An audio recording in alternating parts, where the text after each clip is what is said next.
تبارك الذي نزل الفرقان على عبده ليكون للعالمين نذيرا. الحمد لله نحمده ونستعينه ونستغفره ونؤمن به ونتوكل عليه ونعوذ بالله من شرور أنفسنا ومن سيئات أعمالنا من يهده الله فلا مضل له ومن يضلله فلا هادي له ونشهد أن لا إله إلا الله وحده لا شريك له ونشهد أن سيدنا ومولانا محمدا عبده ورسوله أرسله إلى كافة للناس بشيرا ونذيرا وداعيا إلى الله بإذنه وسراجا منيرا. أما بعد فأعوذ بالله من الشيطان الرجيم. بسم الله الرحمن الرحيم.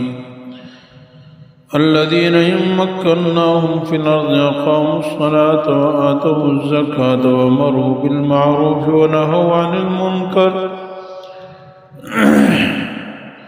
وقال تعالى في مقام آخر: يا داود إنا جعلناك خليفة في الأرض فاحكم بين الناس بالقسط.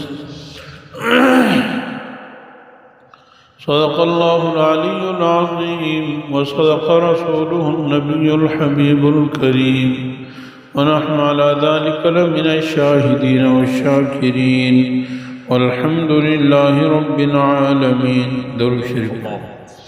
اللهم صل على محمد وعلى آل محمد كما صليت على إبراهيم وعلى آل إبراهيم إنك حميد مجيد.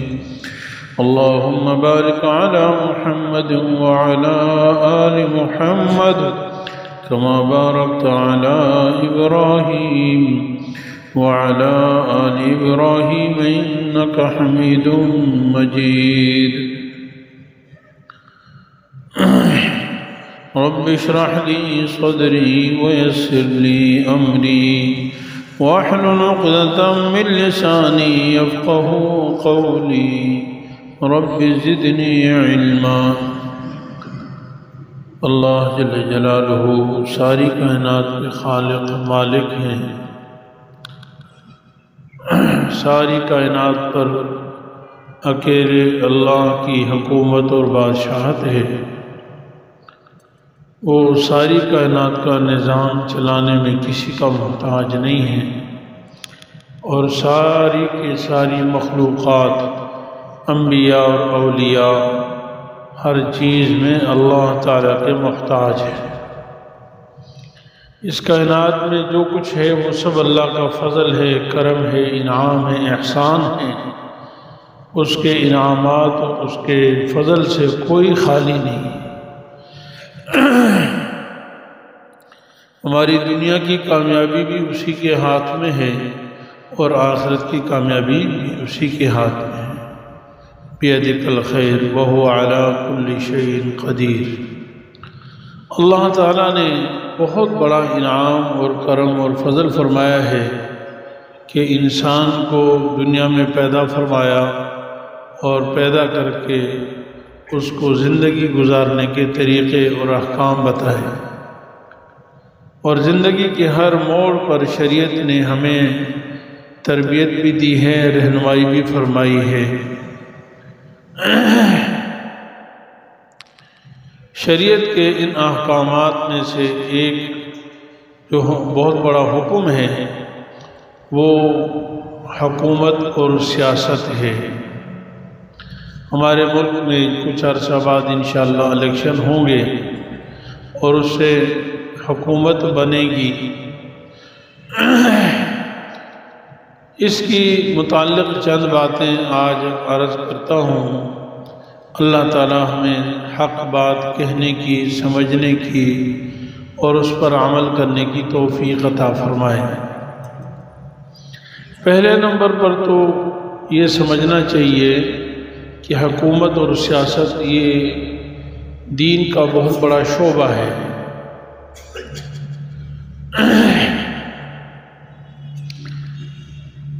وجہ یہ ہے کہ حکومت کے ساتھ اجتماعی زندگی بلکہ انفرادی زندگی کے بہت سارے معاملات وابستہ ہیں۔ مظلوم کو ظلم سے نجات دلانا، عزت و عصمت کی حفاظت، آپ کے مال جان کی حفاظت، اجتماعی جتنے بھی امور ہیں، ملک و ملت کی حفاظت،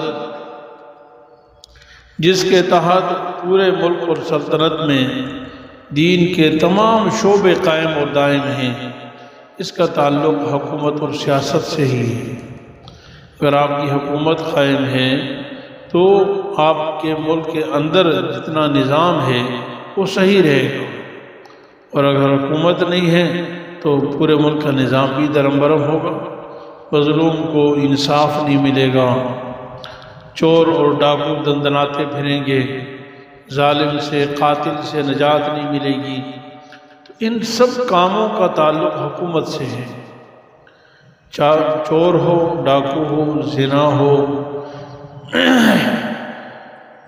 ظلم اور زیادتی ہو، ان سب کی سزا اور ان سب کو کنٹرول صرف حکومت ہی کر سکتی ہے۔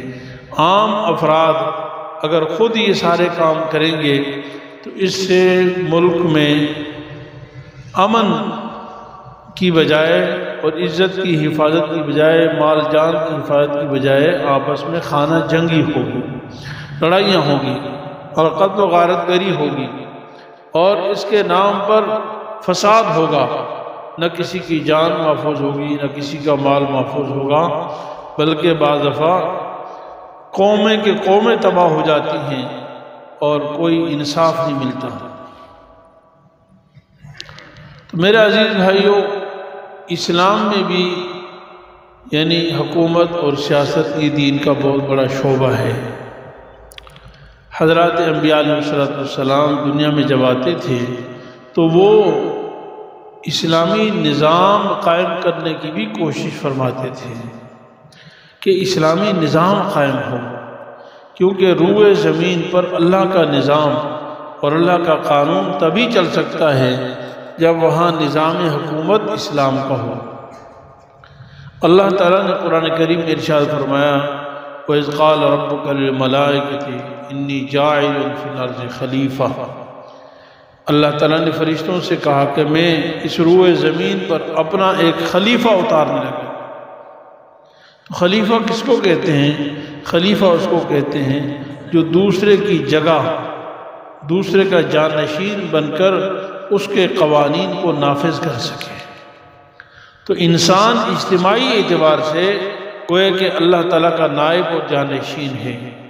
چور کا ہاتھ روکنا، ظالم کا ہاتھ روکنا، قاتل اور ڈاکو کا ہاتھ روکنا، اسی طرح جتنے بھی یعنی برائیاں ہیں، ان سب کا ہاتھ روکنا، اور عدل اور انصاف، مظلوم کو اس کا حق دینا، انصاف کرنا وغیرہ، یعنی اچھائی کو عام کرنا، یہ جو ہے انسان کا کام ہے، اور اللہ تعالیٰ نے اس کو اس کے لیے مقرر فرمایا ہے۔ میرے عزیز بھائیوں، قرآن کریم میں اللہ تعالیٰ نے ایک جگہ نہیں کئی جگہ فرمایا ہے، یأمرون بالمعروف وینہون عن المنکر۔ یأمرون بالمعروف، امر بالمعروف اور نہی عن المنکر، یعنی نیکی کا حکم کرنا اور برائی سے روکنا۔ امر بالمعروف کا سب سے پہلا درجہ حکومت ہے۔ آپ حدیث سے بھی اس کی تشریح ملتی ہے، اور آپ تفسیریں اٹھا کر دیکھ لیجئے۔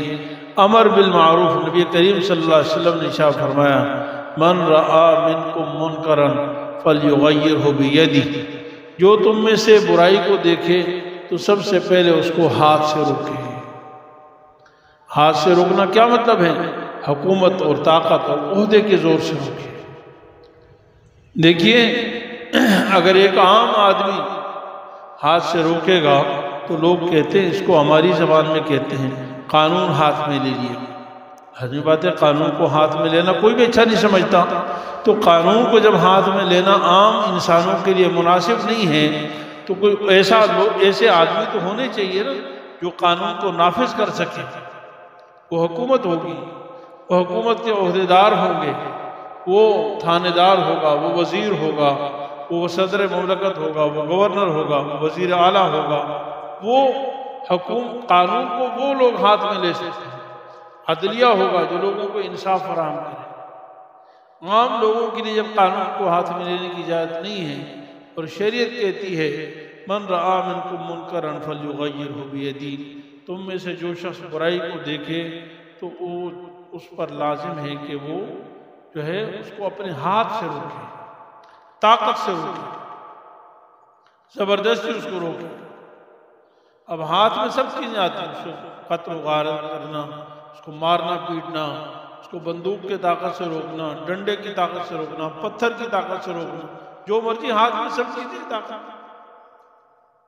اور اگر یہ نہیں ہو سکتا تو فبلسانہ، فإن لم يستطع فبلسانہ. اگر ہاتھ سے روکنے کی طاقت نہیں، یعنی آپ کے پاس حکومت نہیں ہے، آپ حاکم وقت نہیں ہیں، آپ قاضی القضات نہیں ہیں، آپ وزیر اعظم اور وزیر اعلیٰ نہیں ہیں، آپ کے پاس طاقت نہیں ہے، تو عام لوگوں کے لیے جو طریقہ ہے فبلسانہ، زبان سے روکیں. ایک دوسرے کو وعظ سے، نصیحت سے، پیار سے، محبت سے، قرآن سے، حدیث سے لوگوں کو سمجھائیں، ان کو ڈرائیں کہ بھائی یہ کام مناسب نہیں ہے، یہ وہ کام ہے جو میں اور آپ سب لوگ کرتے ہیں الحمدللہ. تو دوسرا درجہ ہے ہاتھ سے روکنے کا، اور تیسرا درجہ ہے فبقلبی، فإن لم يستطع فبقلبی. کم از کم یہ کہ دل میں برا سمجھے، وذلک اضعف الایمان. لیکن یہ دل والا یہ درجہ سب سے کم درجے کا ہے. یعنی عام لوگوں کو کم از کم اتنا تو ہونا چاہیے نا کہ دوسرے کو زبان سے روک سکے، برائی پر نکیر کر سکے، اظہار کر سکے بھئی یہ کام غلط ہے، یہ جائز نہیں ہے، یہ حرام ہے، یہ درست نہیں ہے. صرف دل ہی دل میں رکھنا یہ بہت کم درجے کا ہے. اللہ تعالی ہمیں کم درجے والے میں شامل نہ فرمائے بلکہ اوپر کے درجات میں شامل فرمائے. اور اوپر کا عوام کا درجہ جو ہے وہ زبان سے روکنا ہے. جب برائی کو دیکھو منع کر دو بھائی یہ غلط ہے. ضروری نہیں کہ آپ کا لہجہ سخت ہو، آپ نرمی سے منع کریں. حضرت سیدنا موسیٰ علیہ السلام اور حضرت سیدنا ہارون علیہ السلام جب فرعون کے پاس گئے تھے تو اللہ تعالیٰ نے قرآن کریم میں ان کو نصیحت فرمائی کہ جاؤ فرعون کو نصیحت، اذهبا الى فرعون انه طغى، تم دونوں جاؤ فرعون کے پاس، وہ بڑا سرکش ہو گیا ہے. یعنی قرآن نے بھی بتا دیا کہ وہ بڑا سرکش آدمی تھا. اور فرعون حضرت موسیٰ علیہ السلام اور سیدنا ہارون علیہ السلام کو ان کے پاس بھیجا، لیکن ساتھ میں فرمایا وہ تو سرکش ہے لیکن تم نے جو بات کہنی بڑے پیار سے کہنی، نرمی سے. قولا له قولا لینا، تم دونوں اس سے بات کرنا بہت نرم بات. یعنی زبان سے سمجھانے کا مطلب یہ نہیں کہ آپ کا لہجہ بھی سخت ہو، بھلے لہجہ نرم ہے، پیار سے، منت سے، سماجت سے، محبت سے، وعظ سے، نصیحت سے اس کو سمجھائیں. لعلہ یتذکر او یخشی، امید ہے کہ وہ نصیحت حاصل کر جائے یا وہ ڈر جائے. تو فرعون کو سمجھانے کے لیے اللہ تعالیٰ جب بھیج رہے ہیں تو اس کو نصیحت کر رہے ہیں کہ بالکل پیار سے سمجھانا ہے، محبت سے سمجھانا ہے. یہ کس کا کام ہے؟ یہ حاکم کا کام نہیں، یہ عام لوگوں کا کام ہے کہ وعظ و نصیحت بالکل پیار سے ہو، محبت سے سمجھایا جائے. حضرت سیدنا ابراہیم علیہ السلام اپنے والد ماجد کو وعظ و نصیحت فرماتے ہیں تو بڑے پیار سے، یا ابتی لم تعبد ما لا يسمع ولا يبصر ولا يغني عنك شيئا یا ابتی انی قد جانی من العلم ما لم یاتک فاتبعنی اہدک صراطا سویا. کئی آیات ہیں. اے میرے پیارے ابا جان، آپ کیوں بتوں کی پوجا کرتے ہیں جو نہ نفع دے سکتے ہیں نہ نقصان دے سکتے ہیں؟ اے میرے پیارے ابا جان، میرے پاس علم الہی ہے، آپ میرے پیچھے چلیں، میں آپ کو سیدھے راستے کی رہنمائی کروں۔ پیار و محبت سے، واعظ و نصیحت کے ساتھ۔ جب آپ کو حکومت نہیں، لیکن جب آپ کے پاس حکومت ہے تو ڈنڈے کے زور سے، طاقت کے بل بوتے سے، قانون سے، عدالت سے آپ اس پر قانون نافذ کریں، آپ کا یہ کام ہے۔ تو میرے عزیز بھائیوں، سیاست اور حکومت بھی اسلام کا بہت بڑا شعبہ ہے، یعنی دین کا ایک حصہ ہے۔ جو ایک گھر کا نظام، دیکھیے میرے عزیز بھائیوں، گھر کا نظام چلانے کے لیے اللہ تعالیٰ نے گھر میں شوہر کو سربراہ بنایا ہے، وہی باپ ہوتا ہے، وہی شوہر ہوتا ہے۔ فرمایا الرجال قوامون علی النساء بما فضل اللہ بعضهم علی بعض، یعنی گھر میں جو چند افراد کا کنبہ ہے نا، ایک خاندان ہے، ایک حکومت ہے، وہ بھی ایک سربراہ کے بغیر نہیں چل سکتا۔ فرمایا مرد تمہارے اوپر نگران ہے، عورتوں پر نگران ہے، بچوں پر تو باپ ہونے کے ناطے وہ ہے ہی نگران، عورتوں پر بھی، بیوی پر بھی نگران ہے، کیونکہ بیوی کے بھی بہت سارے حقوق ہیں جیسے مرد کے حقوق ہیں۔ وَلَهُنَّ مِثْلُ الَّذِي عَلَيْهِنَّ بِالْمَعْرُوفِ، جیسے مردوں پر حقوق ہیں، جیسے جو ہے عورتوں پر مردوں کے حقوق ہیں، اسی طرح مردوں کے یعنی عورتوں کے بھی مردوں پر حقوق ہیں، یعنی مردوں کے جس طرح عورتوں پر حقوق ہیں، فرمایا اسی طرح عورتوں کے بھی مردوں پر حقوق ہیں۔ ہاں تھوڑا سا فرق رکھا ہے، وَلِلرِّجَالِ عَلَيْهِنَّ دَرَجَةٌ، مردوں کو ایک درجہ اوپر رکھا گیا ہے، یعنی نگران اور بڑا اور سربراہ گھر کا جو ہے وہ مرد ہے، وہ باپ ہے، گھر کا سربراہ بڑا، حکومت اس کی چلے گی، بس یہ درجہ اوپر ہے، باقی حقوق دونوں کا خیال کرنا ہے، دونوں ایک دوسرے سے۔ میرے عزیز بھائیوں، جب گھر میں ایک سربراہ مقرر ہے تو ایک پورا مملکت میں کوئی سربراہ نہیں ہوگا، اندھیر نگری ہوگی جیسے کوئی چاہے۔ اور یا نعوذ باللہ ہماری نظر میں حکومت و سیاست کرنے کا حقدار فاسق، فاجر، بے دین، ظالم، چور، ڈاکو، کرپشن کرنے والے ایسے لوگ ہوں گے؟ ایسے لوگ آپ کو عدل کہاں سے دیں گے؟ حکومت کا مقصد تو عدل ہے، انصاف فراہم کرنا ہے، لوگوں کو ان کا حق ان کی دہلیز پر دینا ہے، یتیموں کو، بیواؤں کو، ضعیفوں کو، کمزوروں کو، بے کسوں کو، بے بسوں کو ان کا حق دینا ہے، ظالموں سے، چوروں سے، چکوں سے، ڈاکوں سے ان کو بچانا ہے۔ جو خود ظالم ہے وہ دوسروں کو کیا انصاف دے گا؟ جو خود چور ہے اس کو دوسروں کو انصاف کیا دے گا؟ اس لیے شریعت مطہرہ میں تو سب سے اعلیٰ ہو، عدل کے اعتبار سے، تقوی کے اعتبار سے، للہیت کے اعتبار سے، علم کے اعتبار سے اس کو حکومت کرنے کا حل ہے۔ نبی کریم صلی اللہ علیہ وسلم نے ارشاد فرمایا کہ ان بنی اسرائیل تسوسهم الانبیاء، بنی اسرائیل میں بہت انبیاء ہیں، بعض علماء فرماتے ہیں 12,000 انبیاء بنی اسرائیل میں ہیں، اور بعض علماء فرماتے ہیں بنی اسرائیل میں 1,00,000 انبیاء، یعنی بنی اسرائیل میں انبیاء کی تعداد بہت زیادہ ہے۔ حضرت ابراہیم علیہ السلام کی اولاد نبی کریم صلی اللہ علیہ وسلم، تو بنی اسرائیل میں بے شمار انبیاء ہیں۔ حضرت صرف آخری نبی جو ہے نا، یعنی جب سے حضرت یعقوب علیہ السلام کو بنی اسرائیل کہا جاتا ہے، ان کی اولاد کو سیدنا محمد مصطفیٰ صلی اللہ علیہ وسلم یہ بنی اسماعیل میں سے ہیں، ان حضرت اسماعیل علیہ السلام کی اولاد ہیں۔ اور یہود و نصارہ کو یہی ایک ضد اور حسد نے برباد کر دیا، بہت سارے یہود و نصارہ کو، کہ جی بنی اسرائیل میں اتنے ہزاروں انبیاء آئے، آخری نبی ہم میں سے کیوں نہیں آئے؟ بھائی وہ تو رب کے فیصلے ہیں نا بھائی، وہ اس نے ہزاروں انبیاء حضرت اسحاق علیہ السلام کی اولاد میں پیدا فرما دیے، اس کی مرضی، آخری نبی حضرت اسماعیل علیہ السلام کی اولاد میں پیدا فرما دیے، جو سارے انبیاء سے افضل نبی ہیں۔ لیکن جناب رسول اللہ صلی اللہ علیہ وسلم فرماتے ہیں کہ اسرائیل میں انبیاء ہی حکومت کیا کرتے تھے۔ بنی اسرائیل تسوسهم الانبیاء اذا ہلک نبی خلفہ نبی آخر، جب ایک نبی دنیا سے جاتا تو دوسرا نبی اس کی جگہ جہاں نشین ہو جاتا. تو یہ تو پرانا سلسلہ چل رہا ہے کہ حکومت اور سیاست وہ آدمی کرے جو اس کا اہل ہو.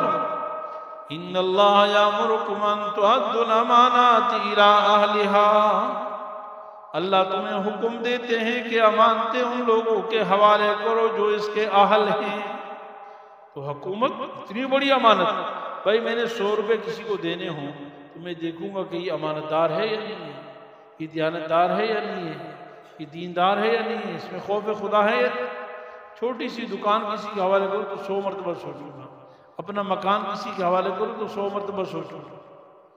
کیا اتنا ملک و ملت، پوری حکومت و سلطنت، لوگوں کا بیت المال اور سارے لوگوں کا عدل و انصاف فراہم کرنا کسی بھی فاسق فاجر کے حوالے کر دیجئے، ظالم کے حوالے کر دیجئے، چور ڈاکو کے حوالے کر دیجئے، فرعون کے حوالے کر دیجئے؟ میرا عزیز بھائیو، یہ جو ایک سوچ بن گئی ہے نا کہ شریف آدمی، نیک آدمی، مولوی صاحب، حاجی صاحب، اس کا کام حکومت و سیاست کرنا نہیں ہے، پھر کس کا کام ہے بھائی؟ ہم سب لوگ بولتے ہیں کہ جناب رسول اللہ صلی اللہ علیہ وسلم مدینہ منورہ میں گئے اور حکومت قائم کی. تو حکومت قائم کرنا تو رسول اللہ صلی اللہ علیہ وسلم کا کام ہے، امام الانبیاء کا کام ہے. آپ صلی اللہ علیہ وسلم مدینہ منورہ میں گئے اور سب سے پہلے ریاست مدینہ قائم فرمائی، وہاں عدل و انصاف عطا فرمایا. یہود ہو، عیسائی ہو، کسی بھی قوم، کسی بھی فرقے سے تعلق رکھنے والا ہو، ایسا عدل، ایسا نظام ہی عطا فرمایا کہ یہودی اور عیسائی اور غیر مسلم بھی آپ صلی اللہ علیہ وسلم سے فیصلے کرواتے تھے. اپنے گھریلو معاملات میں بھی فیصلے کے لیے رسول اللہ صلی اللہ علیہ وسلم کے پاس آتے تھے. ان کو یقین ہوتا تھا کہ یہاں پر انصاف ملے گا، یہاں ظلم نہیں ہوگا. 5ویں پارے میں مشہور واقعہ ہے، الم تر الی الذین یزعمون انہم، تفسیر ہے بہت لمبی. ایک منافق تھا، غالباً اس کا نام بشیر تھا، اور ایک یہودی، دونوں کا آپس میں جھگڑا ہوا. منافق کہنے لگا کہ بھائی یہود کے جو بڑے ہیں اس کے پاس چلتے فیصلہ کرنے کے لیے، غالباً کعب بن اشرف تھا، اس کے پاس چلتے فیصلہ کرنے. منافق حالانکہ مسلمان، منافق اس کو کہتے ہیں جو ظاہراً مسلمان اور اندر سے کھوٹا. تو کہنے لگے جی یہودی کے پاس جاتے ہیں، فیصلہ وہ کریں گے. یہودی نے کہا نہیں نہیں، خدا کے بندے تم تو مسلمان ہو، تم اپنے نبی پر ایمان لائے ہو، تم اپنے نبی سے فیصلہ نہیں کرواتے، فیصلہ تمہارے نبی سے ہو. اب منافق کا تو منافقت تھی، ظاہر ہو جاتی اگر وہ زیادہ اصرار کرتا کہ بھائی یہ کیسا ہے کہ اپنے نبی سے فیصلہ نہیں کروا رہا اور یہودی کے پاس فیصلہ کروا رہا ہے. رسول اللہ صلی اللہ علیہ وسلم کی خدمت میں حاضر ہوئے، فیصلہ کروایا. آپ صلی اللہ علیہ وسلم نے یہودی کے حق میں فیصلہ فرما دیا. اب اس منافق کا خیال یہ تھا کہ شاید رسول اللہ صلی اللہ علیہ وسلم تو بہت نرم دل آدمی ہیں، نرم ہیں. آپ صلی اللہ علیہ وسلم نے یہودی کے حق میں فیصلہ فرمایا، اور چونکہ سیدنا عمر فاروق رضی اللہ تعالیٰ عنہ کی صفت ہے اشداء علی الکفار، وہ کفار کے خلاف بڑے سخت ہیں، تو بس ان کے پاس جاتے ہیں اور وہاں فیصلہ کرواتے ہیں. بس جب وہ یہودی کو دیکھیں گے تو فوراً یہودی کے خلاف فیصلہ فرما دیں گے. اس کی غلط فہمی تھی.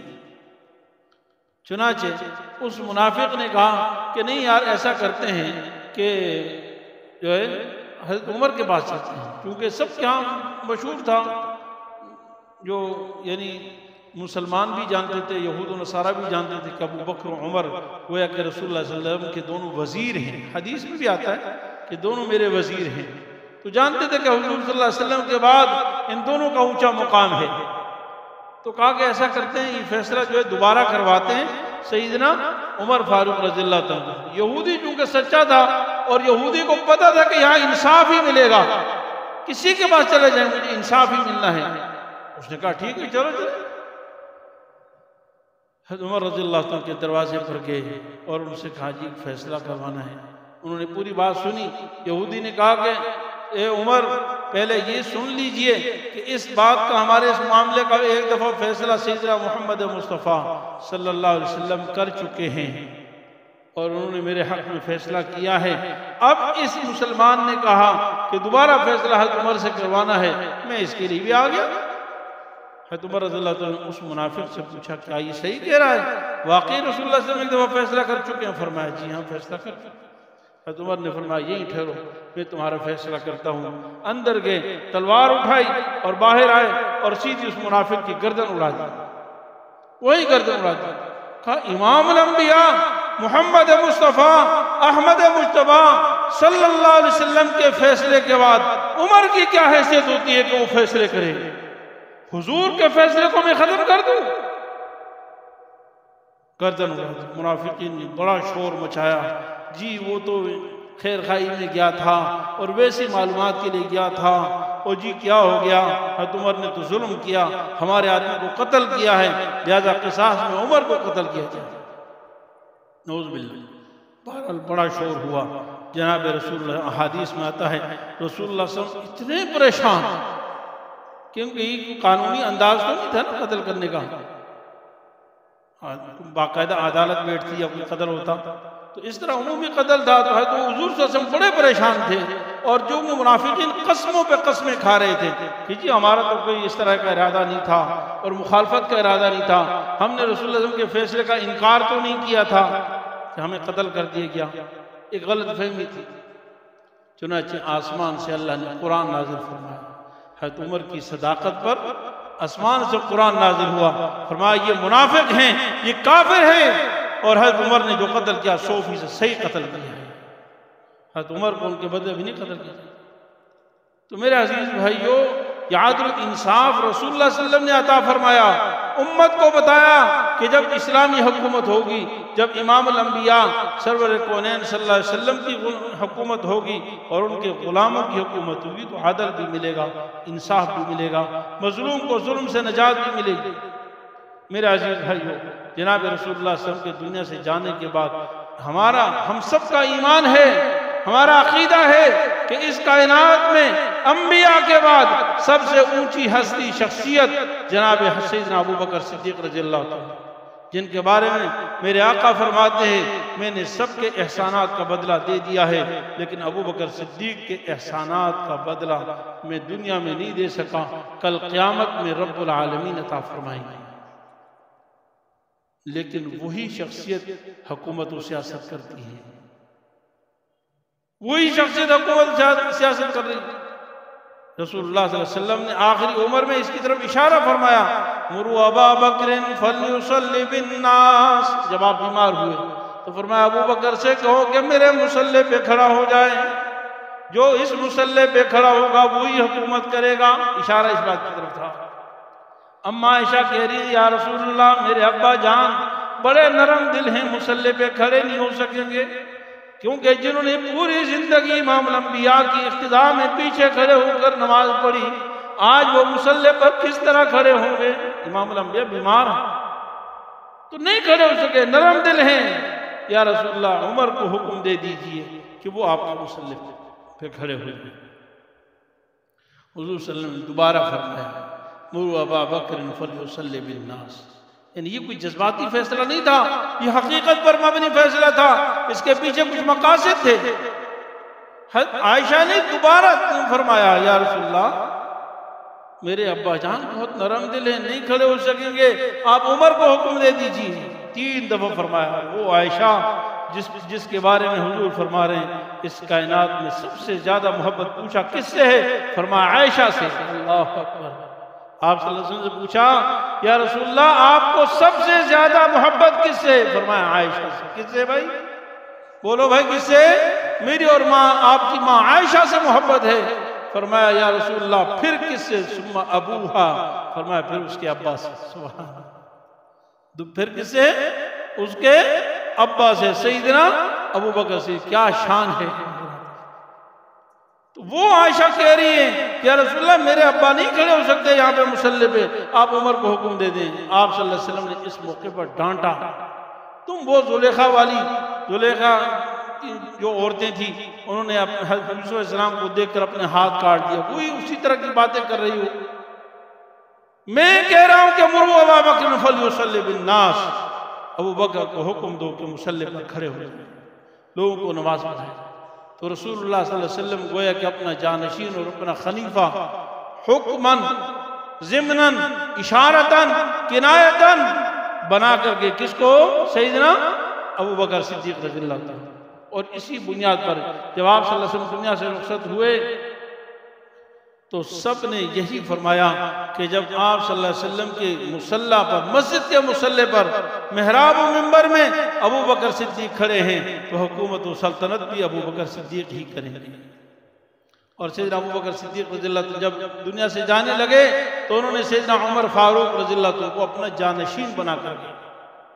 حضرت عمر رضی اللہ عنہ جب دنیا سے گئے تو انہوں نے 6 افراد کے نام مقرر فرمائے اور فرمایا جو سب سے اعلیٰ و افضل تھے، فرمایا ان میں سے کسی ایک کا انتخاب کر لینا حکومت کے، جن میں سے حضرت سیدنا عثمان غنی رضی اللہ عنہ کا انتخاب کیا۔ تو میرے عزیز بھائیو، یہ سیاست حکومت اسلام کا حصہ ہے۔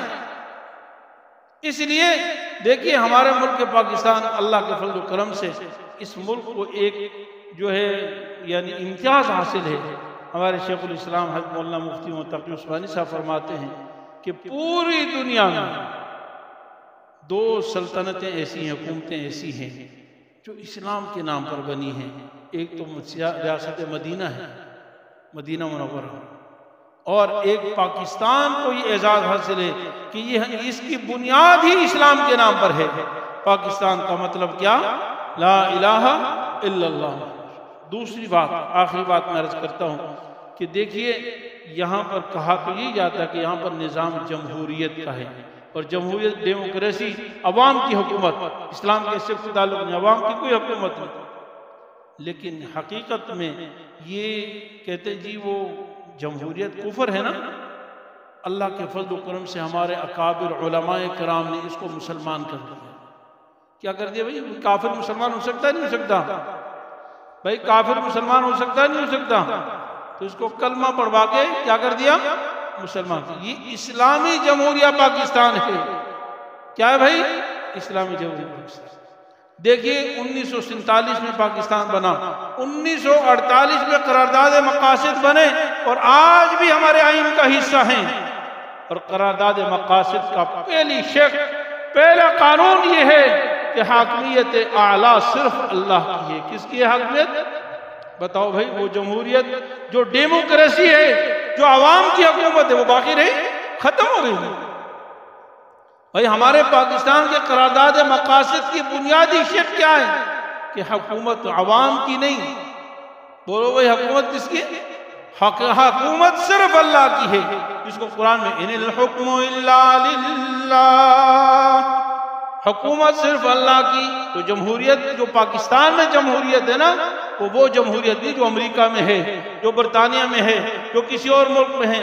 ہمارے پاکستان کی جمہوریت مسلمان جمہوریت ہے، اسلامی جمہوریت ہے۔ پاکستانی جمہوریت کا معنی ہے حکومت یہاں کس کی ہے؟ صرف اللہ کی۔